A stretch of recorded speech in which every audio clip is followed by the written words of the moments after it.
إن الحمد لله نحمده ونستعينه ونستغفره ونؤمن به ونتوكل عليه ونعوذ بالله من شرور أنفسنا ومن سيئات أعمالنا من يهده الله فلا مضل له ومن يضلل فلا هادي له وأشهد أن لا إله إلا الله وحده لا شريك له وأشهد أن محمدا عبده ورسوله أما بعد فإن خير الحديث كتاب الله وخير الهدي هدي محمد صلى الله عليه وسلم وشر الأمور محدثاتها وكل محدثة بدعة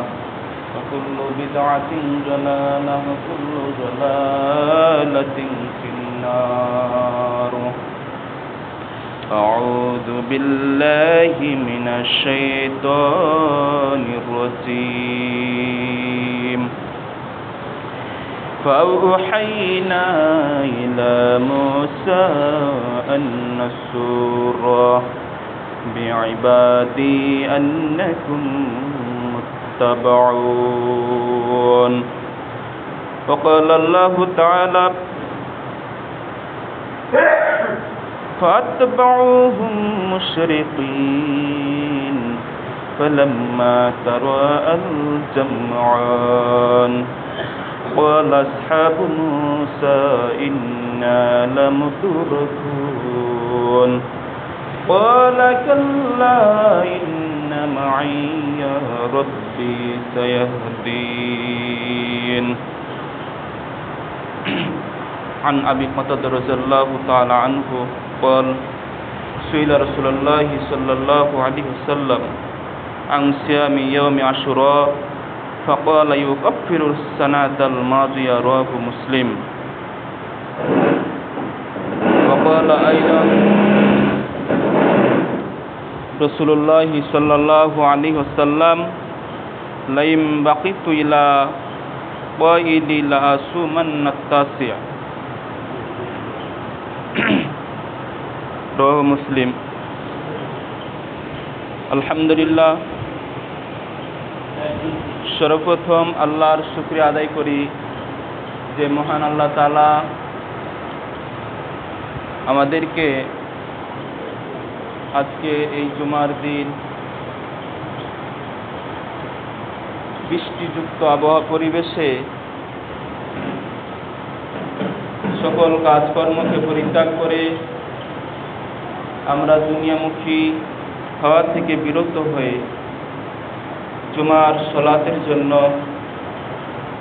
উপস্থিত হতে পেরেছি এবং সেই সাথে ওয়াজিব খুতবা শ্রবণের জন্য আল্লাহ তাআলা উপস্থিত হওয়ার সুযোগ দিয়েছেন, এই জন্য আমরা বলছি আলহামদুলিল্লাহ এবং রাসূলের উপর দরুদ সকলপুরি সাল্লাল্লাহু আলাইহি ওয়াসাল্লাম। আজকের খুতবার সংক্ষিপ্ত আলোচ্য বিষয় হচ্ছে ইয়াউমে আশুরা। এই আশুরাকে কেন্দ্র করে অনেক কিছু ঘটনা ঘটেছে পৃথিবীতে, ভবিষ্যতেও ঘটবে। আশুরা হচ্ছে এমন একটা গুরুত্বপূর্ণ দিন, যেই দিন মানুষ গুনাহ মাফের জন্য একটি বছরের কাফারা সে পেয়ে যায়, অর্থাৎ বিগত একটি বছরের তার পাপ মোচন হয়ে যায়। এই পাপ মোচনের জন্য তাকে আশুরা সিয়াম রাখতে হবে, যেই সিয়াম আল্লাহ তাআলা আমাদেরকে যুগে যুগে কালে কালে রাসূল সাল্লাল্লাহু আলাইহি সাল্লামের জামানা থেকে আজ পর্যন্ত অদ্যাবধি পালিত হয়ে আসছে। কিন্তু আশুরার গুরুত্বপূর্ণ বিষয় হলো, মেন পয়েন্ট সেটা হচ্ছে মুসা আলাইহিস সালামের মুক্তি। আমরা ইমাম হুসাইন রাদিয়াল্লাহু তাআলা আনহুর কারবালার প্রান্তরে যে ঘটনা আশুরার সাথে সামঞ্জস্যপূর্ণ করি, আসলে সেটা নয়। এটা হচ্ছে মূল বিষয়টা হচ্ছে মুসা আলাইহিস সালাম এবং তার কওম, তার বাহিনী, তার দল বা জাতি মুক্তি পেয়েছিল এই আশুরার দিনে। সেই দিনটি হচ্ছে আগামীকাল। বিশ্বব্যাপী 1 তারিখ বারের এই আশুরার দিনটি সমগ্র মুসলিম উম্মাহ সুন্নাত অনুযায়ী পালন করবে, এটাই আশাবাদী। কিন্তু পার্শ্ববর্তী কিছু শিয়া ভ্রান্ত আকীদার লোক আছে যারা এটাকে ঢোল তাবলা দিয়ে, কিছু ব্যানার ফেস্টুন লাগিয়ে, মাজার পূজার মাধ্যমে, তাজিয়া মিছিল, লাঠি খেলার মাধ্যমে এই দিবসটি পালন করে, যা কোরআন এবং হাদিস থেকে প্রমাণ নাই। আশুরা এমন একটা মর্যাদাপূর্ণ দিবস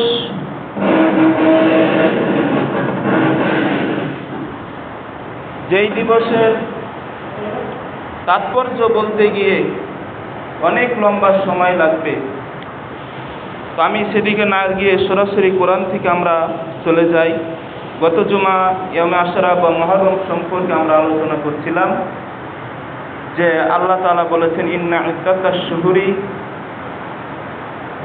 নিশ্চয় আল্লাহর কাছে মাস গণনা হচ্ছে 12টি,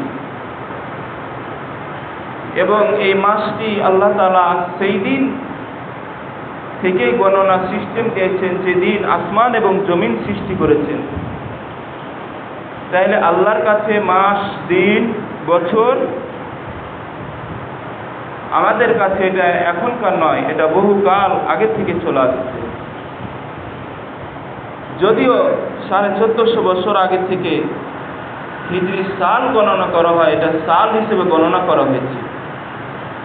অর্থাৎ যেদিন মক্কা থেকে মদিনায় আসলেন মুহাম্মদ সাল্লাল্লাহু আলাইহি সাল্লাম, সেই দিন থেকে হিজরতের বছর গণনা শুরু হলো। এই হিজরতের বছরটা মুসলমানদের জন্য একটা গুরুত্বপূর্ণ ছিল। কাফিররা মক্কা থেকে তাকে তাড়িয়ে দিয়েছিল।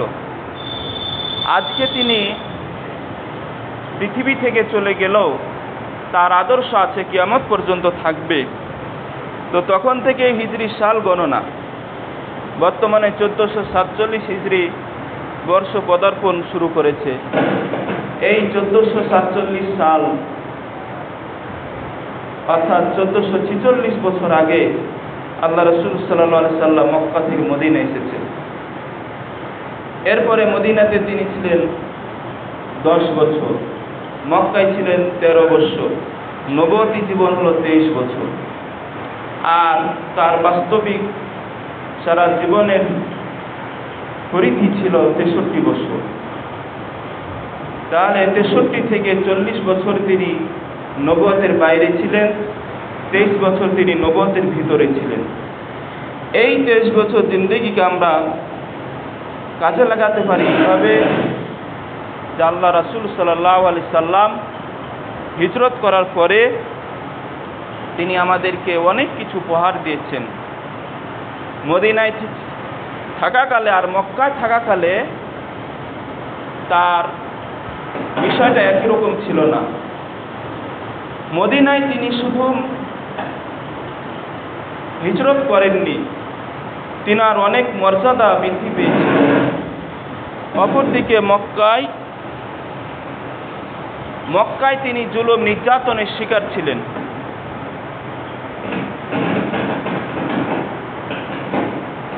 তেরোটি বছর জুলুমের মধ্যে যখন তিনি অবস্থান করছিলেন, এই সুদীর্ঘ 13 বছর ধরে তায়েফের ময়দানে সহ বিভিন্ন এলাকায়, বিভিন্ন পল্লীতে, বিভিন্ন গ্রামে গঞ্জে আল্লাহ রাসূল শুধু মার খেয়েছেন, অপমান সহ্য করেছেন, নির্যাতিত হয়েছেন, লাঞ্ছিত হয়েছেন। তাকে জাদুকর বলা হয়েছিল, তাকে পাগল বলা হয়েছিল, তাকে বিভিন্ন অসুখের রোগী বলা হচ্ছিল, বিভিন্নভাবে মিথ্যা অপবাদ দিয়ে রাসূল সাল্লাল্লাহু আলাইহি সাল্লামকে মক্কায় জর্জরিত করেছিল।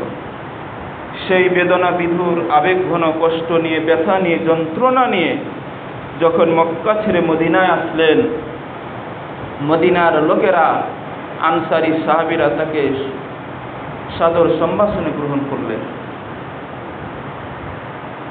এখানে আরেকটি বিষয় জানা দরকার যে মক্কায় থাকাকালীন তিনি কোনো যুদ্ধ করেননি নবুয়াতি জীবনে, এবং তিনি কাফেরদের মায়ের অত্যাচারের জবাবও দেননি।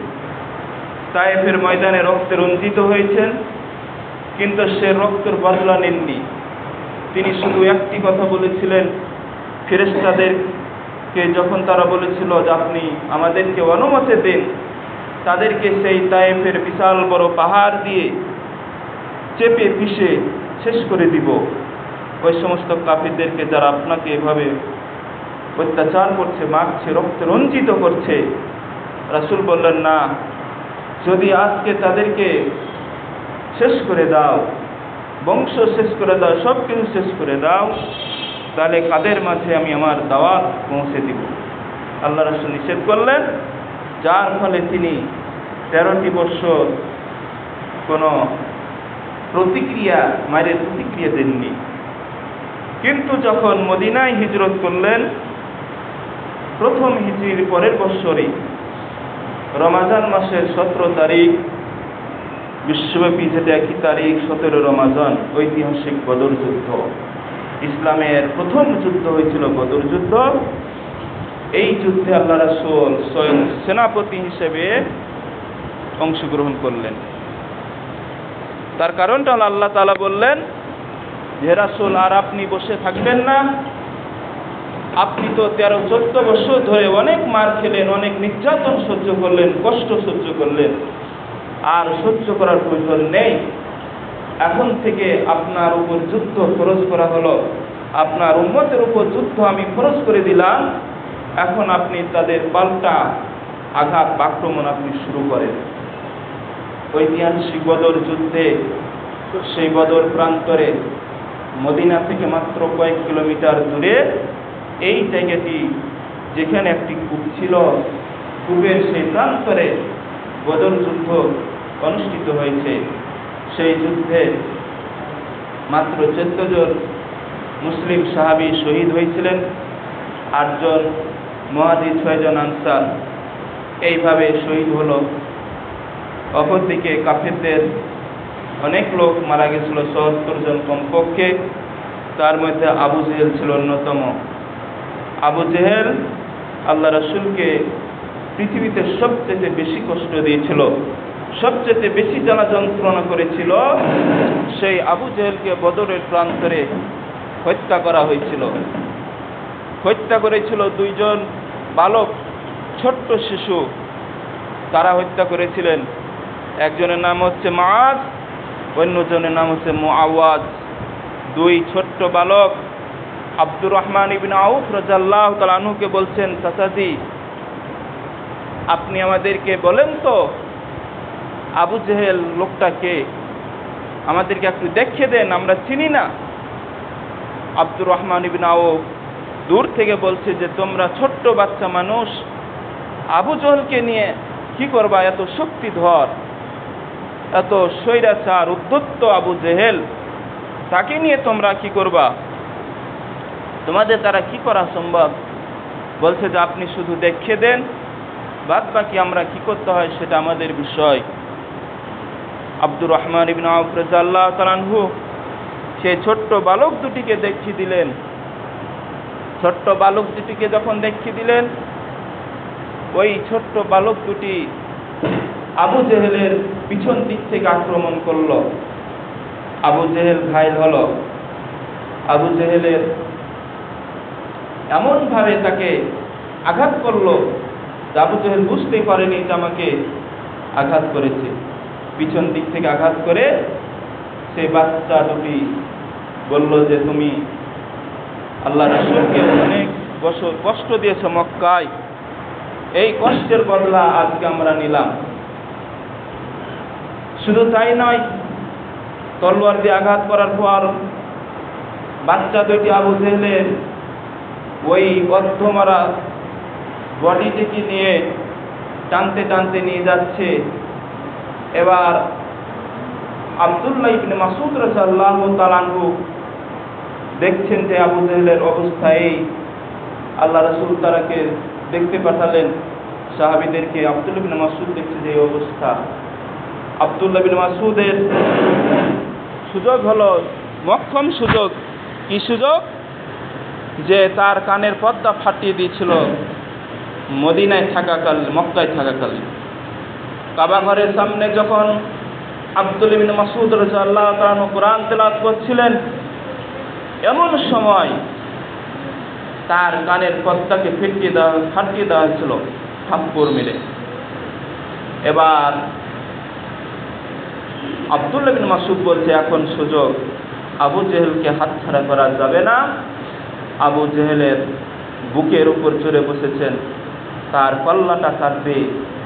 আবু জেহেল বলছে যে তুমি তো আজকে আমাকে শেষ করবা, ঠিক আছে, আমার কল্লাটা কাটবা, কিন্তু বড় করে কাটো, যাতে লোকেরা বুঝে মক্কার সেই সম্ভ্রান্ত লিডার আবু জেহেলের লম্বা গলা আছে, এখনো সে নেতৃত্বের প্রতীক হিসেবে তার গলাটা উঁচু হয়ে আছে। তো এইভাবে তুমি আমার মাথাটা কাটবে। আব্দুল্লাহ ইবনে মাসউদ রাদিয়াল্লাহু তাআলা আনহু তার মাথাটাকে কেটে এক কান দিয়ে ভরে আর এক কান দিয়ে বের করে সেই লাঠি বা শিক জাতীয় কিছু আল্লাহ রাসূলের সামনে নিয়ে হাজির হলেন। সম্মানিত মুশরিকরাম, শিক্ষার বিষয় হলো এখানে আবু জেহেলের পতন ঘটল। আবু জেহেল ছিল সবচেয়ে সন্ত্রাসী, স্বৈরাচারী, স্বৈর শাসক। মক্কার মধ্যে সবচেয়ে অত্যাচারী জালেম ছিল আবু জেহেল, যেটা আল্লাহ রাসূলের চাচা, যার নাম ছিল আবুল হাকাম। তো সেই বদর যুদ্ধে তিনি শহীদ না নিহত হয়েছেন, হত্যা করা হয়েছে। এখন বদর যুদ্ধ থেকে শুরু করে বাদ বাকি প্রত্যেকটা যুদ্ধ হয়েছিল। তা আমি সেদিকে যাচ্ছি না। আমার মূল বিষয় হলো হিজরতের বছর শুরু হয়েছে আল্লাহ রাসূলের মাক্কি জীবন থেকে মাদানী জীবনে আসার বছরে, অর্থাৎ মদিনায় হিজরত করার যে বছরটা ছিল সেটা ছিল হিজরি। তার আগে হিজরি বছর ছিল না, কিন্তু মাস গণনা ছিল, দিন গণনা ছিল, এগুলো আল্লাহর পৃথিবীর সৃষ্টির বহু পূর্ব থেকে, আসমান জমিন সৃষ্টি থেকেই আল্লাহ তাআলা মাস, বছর, দিনকাল সৃষ্টি করেছেন। এটাই তিনি আল্লাহ তাআলা বলেছেন কোরআনে। যা হোক, এই মাসকে, এই বছরকে, এই দিনকে আল্লাহ তাআলা যেইভাবে আমাদের সামনে উপস্থাপন করেছেন, যেইভাবে আমাদেরকে পুঙ্খানুরূপে ব্যাখ্যা বিশ্লেষণ করে বুঝিয়ে দিয়েছেন, কোরআন থেকে আল্লাহ রাসূলের বাণী থেকে রাসূল সাল্লাল্লাহু আলাইহি সাল্লাম বুঝিয়ে দিয়েছেন, সেইভাবে আমাদের মাসগুলোকে গ্রহণ করতে হবে। সেই সঠিক মাস, সঠিক দিন, সঠিক বছর যদি আমরা না পাই, তো মহান আল্লাহ তাআলা বলছেন যে মাসকে পিছিয়ে দেওয়া হচ্ছে কুফরি। ইন্নামান নাসিউ, নিশ্চয় মাসকে পিছিয়ে দেওয়া হলো কুফরি। জিয়াদা মানে বৃদ্ধি করে দাও, পিছিয়ে দেওয়া। সূরা তাওবা 36 নম্বর আয়াত। তাহলে আমরা যেভাবে মাসকে, আমরা তো পিছাই না, আমাদের যারা ঊর্ধ্বতন কর্মকর্তা তারা যেভাবে মাসকে পিছিয়ে দেয়, যার ফলে তাদের অনুসরণ করতে আমরা বাধ্য হই। সম্মানিত মুশরিকরাম, আমাদের উচিত হবে যে ব্যক্তিগতভাবে হলো, পারিবারিক, রাষ্ট্রীয়, সামাজিক, সর্বক্ষেত্রে আল্লাহর মাস শাহরু মুহাররম, যেটা আল্লাহ তাআলা বলেছেন শাহরুল্লাহ, আল্লাহর মাস হচ্ছে মুহাররম মাস। এই মুহাররম মাস থেকে বছর শুরু হয়।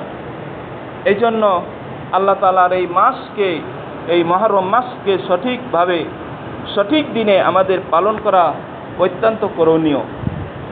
আজকে 9 মুহররম হিজরি বছরের 1447 সালের 9তম দিন। এই দিনটি হচ্ছে আশুরার পূর্বের দিন। এই দিনে, অর্থাৎ আগামীকালকের আশুরার দিনেই আল্লাহ রাসূল সাল্লাল্লাহু আলাইহি সাল্লাম দেখলেন যে মদিনাতে ইহুদিরা রোজা রাখছে। আল্লাহ রাসূল তাদেরকে বললেন, তোমরা কেন রোজা রাখছো, কি কারণে, উদ্দেশ্য কি? তখন আল্লাহ রাসূলকে তারা বলল যে আমরা এই জন্য এই দিন রোজা রাখি যে আমাদের নবী মুসা আলাইহিস সালাম এবং তার কওম ফিরাউনের কবল থেকে মুক্তি পেয়েছিল, লোহিত সাগর থেকে নাজাত পেয়েছিল। সেই দিনটা ছিল আশুরার দিন, অর্থাৎ মুহররম মাসের 10 তারিখ। এই নাজাতের জন্য শুকরানা স্বরূপ আমরা এই দিন রোজা রাখি। আল্লাহ রাসূল বললেন যে আমি তো তার চাইতে বেশি হকদার, অর্থাৎ মুসা আলাইহিস সালাম হকদার আমি এবং আমার উম্মত বেশি। এই জন্য তিনি নির্দেশ দিলেন যে আমি সিয়াম রাখছি, তোমরাও সিয়াম রাখো, আশুরা সিয়াম। এরপরে আল্লাহ রাসূল বলছেন, লাইম বাকিতু, যদি আমি বেঁচে থাকি ইলা কয়িল, আগামী বছর পর্যন্ত, তাহলে কি করব?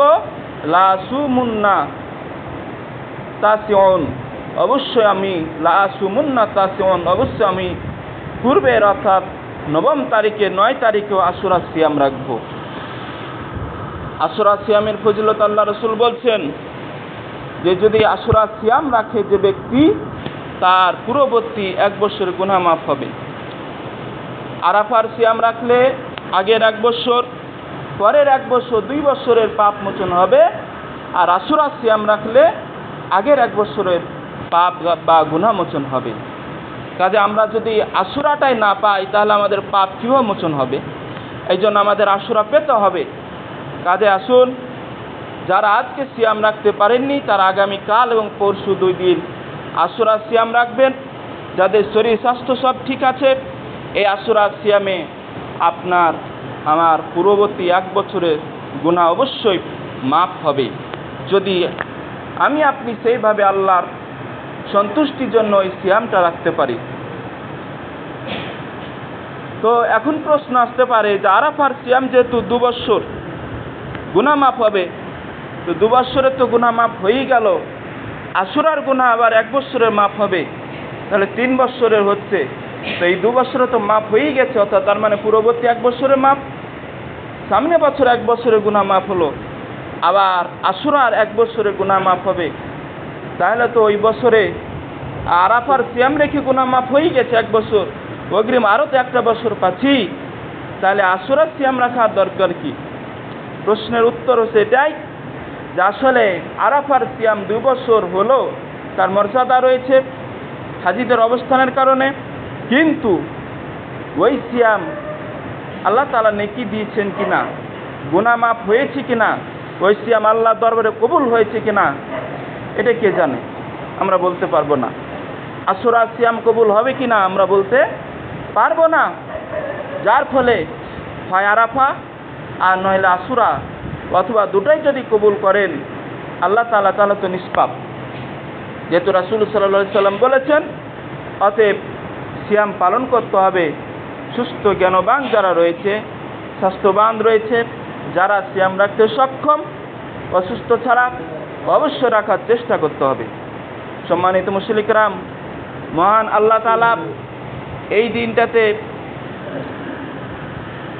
মুসা আলাইহিস সালামের নাজাতের দিন হিসেবে উল্লেখ করেছেন একদিকে, যেমন অপরদিকে ইউনুস আলাইহিস সালামের নাজাতের দিন, অর্থাৎ এই দিনে তিনি মাছের পেট থেকে উদ্ধার হয়েছেন, এই দিনে তিনি বিশাল বড় বিপদ থেকে মুক্তি পেয়েছেন, এই দিনে ইব্রাহিম আলাইহিস সালাম নমরুদের অগ্নিকাণ্ড থেকে মুক্তি পেয়েছেন।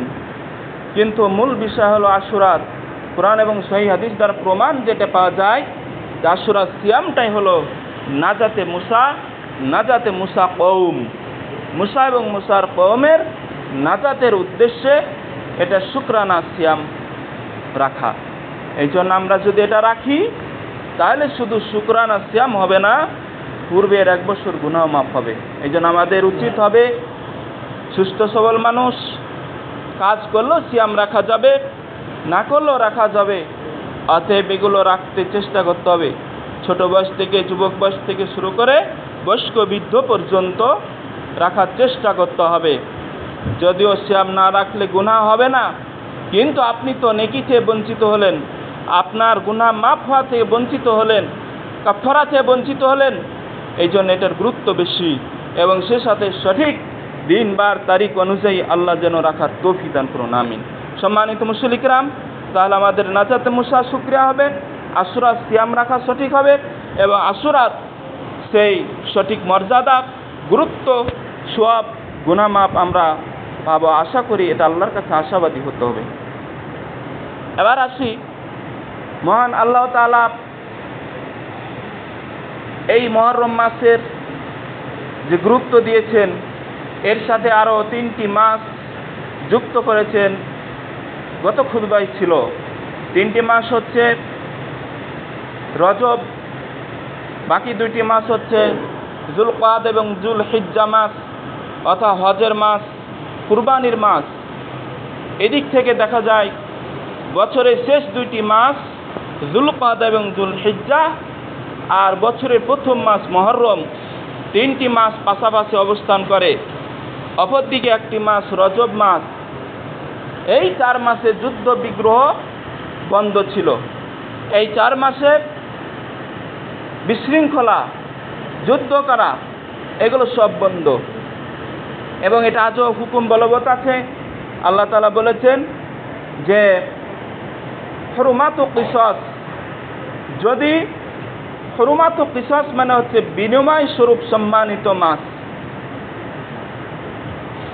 আশ-শাহরু বিশ-শাহর, মাসের বিনিময়ে মাস, এবং সম্মানিত মাস হচ্ছে বিনিময় স্বরূপ, যেটা হচ্ছে আরবাত আশহুর, 4টি মাস। এই 4 মাসের বিনিময় কি জিনিস? বিনিময় হলো এটাই, কাবা ঘরের ভিতরে কোনো সাপ, বিচ্ছু, ব্যাঙ, মশা মসজিদে হারামের এরিয়াতে এগুলো মারা নিষিদ্ধ। যদি মশা আপনার হাতে লাগে উড়িয়ে দিতে হবে, বিশেষ করে এহরাম অবস্থায়। যারা হাজিরা হজ করতে গেছেন বলতে পারবেন প্র্যাকটিক্যালি এটা। আর হাদিসের বরাত হলো কাবার নির্দিষ্ট এরিয়ার ভিতরে প্রাণীগুলো হত্যা করা নিষিদ্ধ। তবে মাত্র কয়েকটা প্রাণী রয়েছে যেগুলো অনুমতি আল্লাহ রাসূল দিয়েছেন মারতে।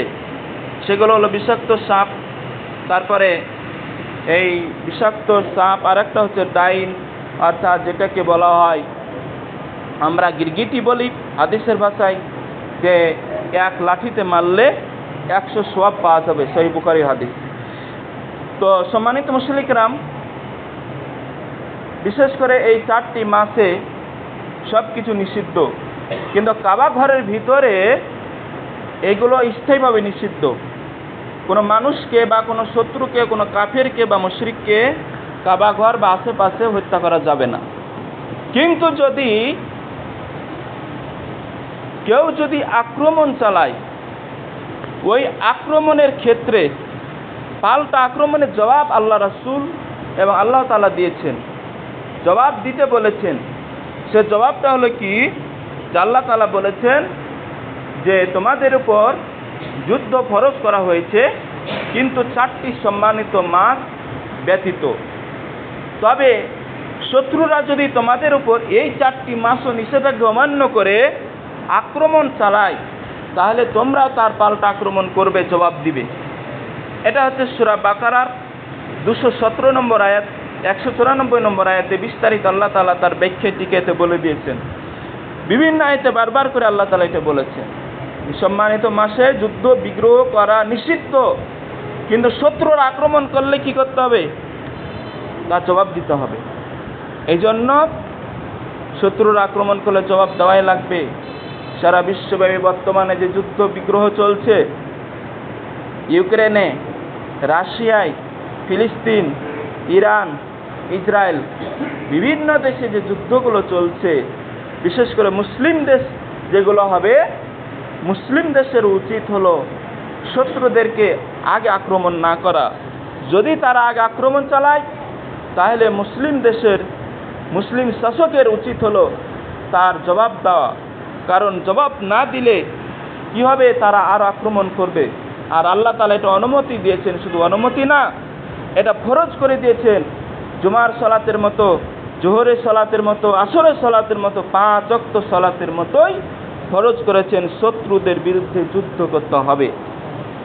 এই জন্য তারা আক্রমণ করলে অবশ্যই পাল্টা জবাব দিতে হবে, আর অন্যান্য সময় তো করতে হবে, এতে কোনো সন্দেহ নাই।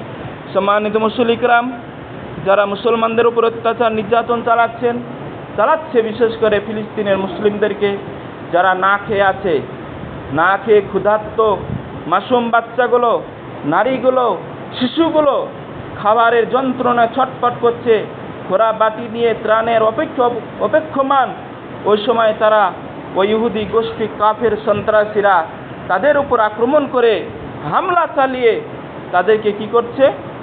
হত্যা করছে। অথচ যারা যোদ্ধা, যাদের কাছে অস্ত্র আছে, থাইক বা না থাইক কিন্তু অস্ত্র আছে বলে দাবি করে, তাদের সাথে তারা যুদ্ধ করতে পারছে না, তাদের উপর তারা আক্রমণ করতে পারছে না।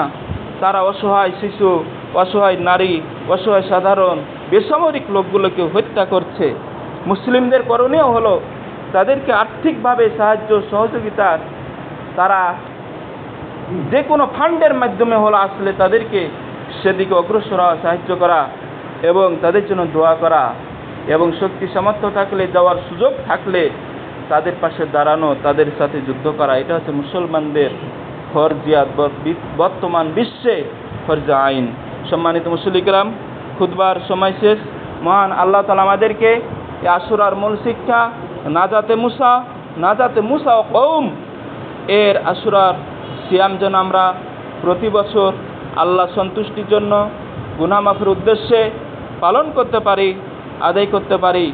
আর শিয়াদের ভ্রান্ত আকীদা বর্জন করি, বেদাতগুলো বর্জন করব, যেগুলো লাঠি খেলা হয়, তাজিয়া খেলা হয়, মিছিল করা হয়, ব্যানার করা হয়, তারপরে বিভিন্নভাবে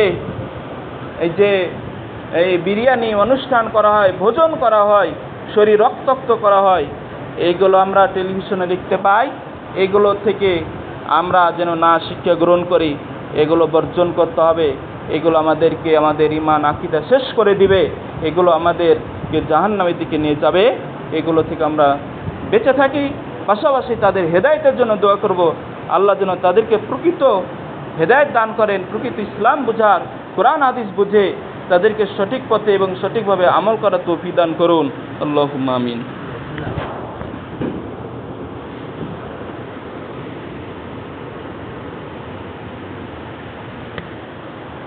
ইন্নাল হামদুলিল্লাহ ওয়া সলাতু ওয়া সালামু আলা নাবিয়্যিনা বাদা। সম্মানিত মুসলিম ইকরাম, যেহেতু সাউন্ড সিস্টেমে হঠাৎ করে সমস্যা, আপনারা যারা বিশেষ করে মা বোনের উপরে আছেন শুনতে পাননি অথবা ভালোভাবে, এজন্য আন্তরিক দুঃখিত। মহান আল্লাহ তাআলা আমাদের যেভাবে দুনিয়াতে পাঠিয়েছেন, যেভাবে কাজকর্ম করতে বলেছেন, যেভাবে চলতে বলেছেন, এটা কি বলা হয় আদর্শ, এটাই হচ্ছে সুন্নাত, এটাই হচ্ছে রীতি, এটাই হচ্ছে নীতি। এর বাইরে যাওয়া চলবে না। কোরআন হাদিসের রীতিনীতির বাইরে যাওয়া চলবে না। ভুলক্রমে বাইরে থাকলেও জানার পরে, বুঝার পরে, শোনার পরে ফিরে আসতে হবে। বেদাত থেকে, শিরক থেকে, নিফাক থেকে, মুনাফিকি থেকে আমাদেরকে ফিরে আসতে হবে। মহান আল্লাহ তাআলা বলেন, ইয়া আইয়ুহাল্লাযীনা আমানুত্তাকুল্লাহা হাক্কা তুকাতিহি ওয়া লা তামুতুন্না ইল্লা ওয়া আনতুম মুসলিমুন।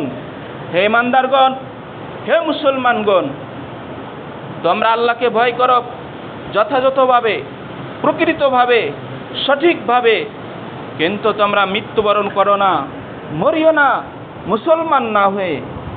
আজকে আমরা চিন্তা ভাবনা করি, প্রকৃত মুসলমান কি হতে পেরেছি? কোশ্চিনকালে মুসলমান হতে পারি নাই। কোনো রকমে নামাজ পড়তে আসলেও আমরা আল্লাহর অন্যান্য হুকুমগুলোকে বর্জন করি, অন্যান্য হুকুম মানি না। বিড়ি, সিগারেট, তামাক, জর্দা এগুলো তো আমাদের হালাল পণ্য হয়ে গেছে, এগুলো থেকে দূরে সরে থাকতে হবে। আল্লাহ রাসূল বলেছেন, যারা এই নেশাদার দ্রব্য পান করে, নেশা অবস্থায় থাকে, নেশাদার কোনো জিনিস সেবন করে, তাদের সালাত 1 নয় 2 নয় 40 দিন পর্যন্ত ঝুলন্ত থাকে, কবুল হবে না। তাহলে আপনি 40 দিনের মধ্যে মৃত্যুবরণ করলে আপনি যত পূর্বে নামাজ পড়লেন, রোজা করলেন, হজ করলেন, যাকাত দিলেন, সব তো শেষ। আপনার সব ইবাদত বরবাদ হয়ে গেল। আপনি কি নিশ্চিন্ত আছেন এই 40 দিন পরে, এই 40টি দিন পরে আমি বেঁচে থাকব? কোনো গ্যারান্টি নাই। হঠাৎ হঠাৎ দুনিয়া থেকে মানুষ চলে যাচ্ছে, সবাই চলে যাচ্ছে, মানুষ যাচ্ছে, প্রাণী যাচ্ছে, ক্ষমতা যাচ্ছে, আর অনেক কিছু চলে যাচ্ছে, সব কিছু অস্থায়ী। 1 বছর আগে যে জুলাই অভ্যুত্থান হলো, শহীদ আবু সাঈদ, তারা 1 বছর আগে কি সুন্দর বিশ্ববিদ্যালয়ে লেখাপড়া করত, কত সুন্দর চলাফেরা করত। শহীদ মুগ্ধ যে বলেছিল যে পানি লাগবে, পানি। আবু সাঈদ ন্যায্য অধিকারের জন্য আন্দোলনে নেমেছিল, কিন্তু তাকে অন্যায়ভাবে গুলি করে হত্যা করা হলো। এবার হাজার হাজার ছাত্রদেরকে অন্যায়ভাবে হত্যা করা হয়েছিল, বিভিন্নভাবে আয়না করে আবদ্ধ করে নির্যাতন, জুলুম নির্যাতন করা হয়েছিল, আলেম ওলামাদেরকে ফাঁসি দেওয়া হয়েছিল। এইভাবে কত কষ্ট, কত জুলুম, কত অত্যাচার চলে গেছে। দিনগুলো অতীত হয়ে গেছে, মাস অতীত হয়েছে, বছর অতীত হয়েছে, ক্ষমতা অতীত হয়ে গেছে, সব কিছু এভাবেই সব শেষে যাবে। আজকে দেখেন আপনার বাপ কালকে সুস্থ ছিল, আজকে হঠাৎ অসুস্থ। কালকে আপনি সুস্থ দেমাগ দেখিয়ে চলাফেরা করেছেন, আজকে আপনি হঠাৎ অসুস্থ, দুর্বল করে আপনি অ্যাক্সিডেন্ট হয়ে গেলেন, হার্ট অ্যাটাক করলেন। কিচ্ছু করার নাই। আপনাকে আমাকে দুনিয়া থেকে যেতে হবে, এই ভয় নিয়ে আপনি নেশাদার দ্রব্য ছাড়েন, বিড়ি ছেড়ে দেন, সিগারেট ছেড়ে দেন, তাওবা করেন। আল্লাহ আজকের খুতবা থেকে আমার শিক্ষা হবে মৃত্যুর ভয়ে, পরকালের ভয়ে, কবর আযাবের ভয়ে এগুলো আমি ছেড়ে দিলাম। রাসূলের সুন্নাত মুখে আমি রাখলাম, তারপরে আমি অন্যান্য আল্লাহর হুকুমগুলো পালন করার চেষ্টা করছি। আল্লাহ আমাকে হেদায়েত দান করো। ইনশাআল্লাহ আপনি গভীর রাতে সালাত আদায় করবেন, তাহাজ্জুদ করবেন, আল্লাহর কাছে কান্নাকাটি করবেন। ইনশাআল্লাহ আল্লাহ আপনার দোয়া, আপনার ইস্তিগফার, আপনার তাওবা কবুল করবেন। সম্মানিত মুসলিম কিরাম, আগামীকাল অবশ্যই সিয়াম রাখবেন, নাহলে আসর আমিষ হবে। দ্বিতীয় বছর বেশি বেশি ইস্তিগফার করবেন, দোয়া করবেন, দুরূদ পড়বেন। এই দিনটা মর্যাদাপূর্ণ দিন। সম্মানিত মুসলিম কিরাম, মহান আল্লাহ তাআলা আমাদের সবাইকে ইবাদতের মধ্যে শামিল করে দিন এবং আমাদের সকলের গুনাহ খাতা মাফ করুন। আমিন।